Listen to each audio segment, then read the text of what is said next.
average income of 1 lakh per month other than the special rate income such as capital gains under the new regime.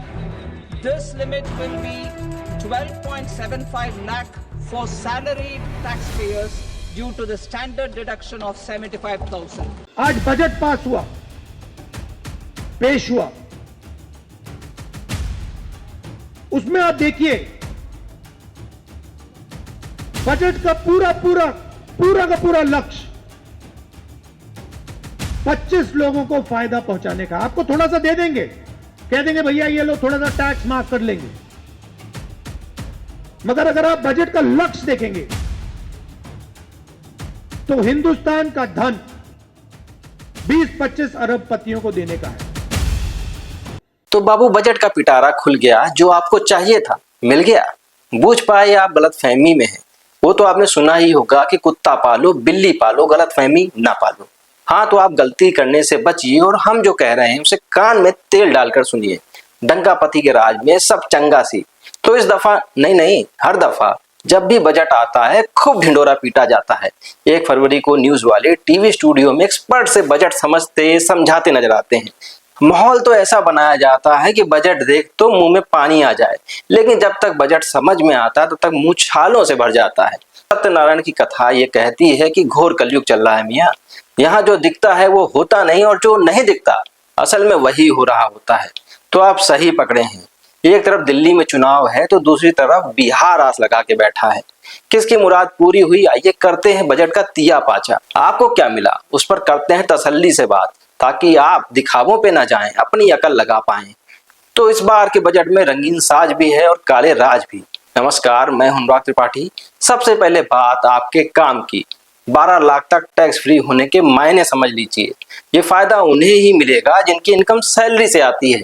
अगर आपने capital gain किया है, यानी share market में पैसा लगाया और कमाया, या फिर म्यूचुअल फंड में पैसा लगाया और उस पर कुछ कमाया, घर की खरीद फरोख्त की और उस पर टैक्स की देनदारी है, तो ये व्यवस्था लागू नहीं होगी।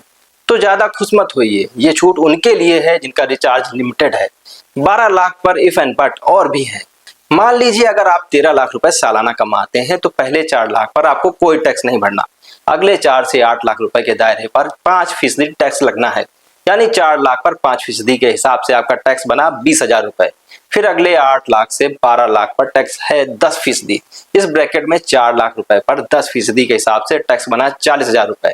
इस तरह 12 लाख पर 20 + 40 जोड़कर बना 60,000 रुपए का टैक्स। अभी रुकिए जरा, अगले 1 लाख पर टैक्स बनेगा 15%, बोले तो 15,000।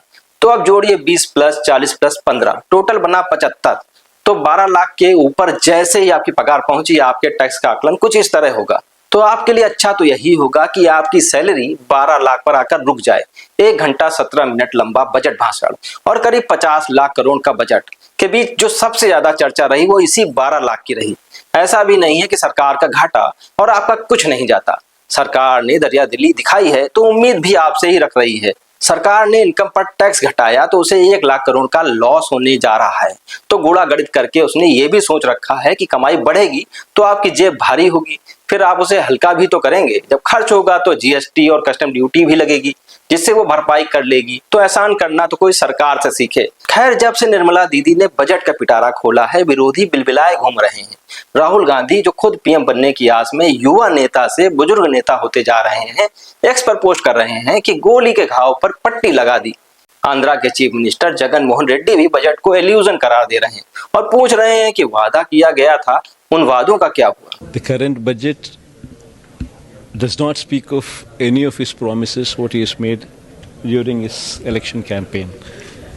Any of the promises that are mentioned in his manifesto. It's only an illusion. It's a way to cheat people. इस बार के बजट में फोकस ज्ञान पर रहा। G फॉर गरीब, Y फॉर युवा, A फॉर अन्नदाता यानी कि किसान, और N फॉर नारी।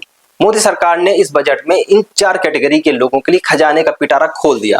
अन्नदाता के लिए सरकार प्रधानमंत्री धन धान्य कृषि योजना लेकर आई है। इस योजना के तहत देश के 100 विकासशील जिलों में खेती की पैदावार को बढ़ाने, फसल कटाई और भंडारण के लिए सुविधा में इजाफा किया जाएगा। किसान क्रेडिट कार्ड की लिमिट को भी 3 लाख से बढ़ाकर 5 लाख कर दिया गया है।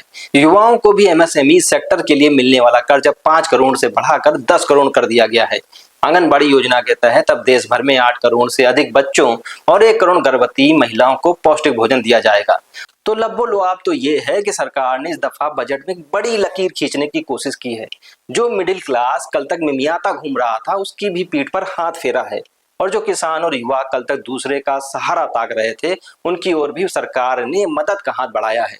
बाकी रही क्रिटिसाइज करने की बात, तो कुछ तो लोग कहेंगे, लोगों का काम है कहना, और बाकी तो मोदी सरकार कहती ही है कि छोड़ो बेकार की बातें। बाकी तो आप समझ ही गए होंगे।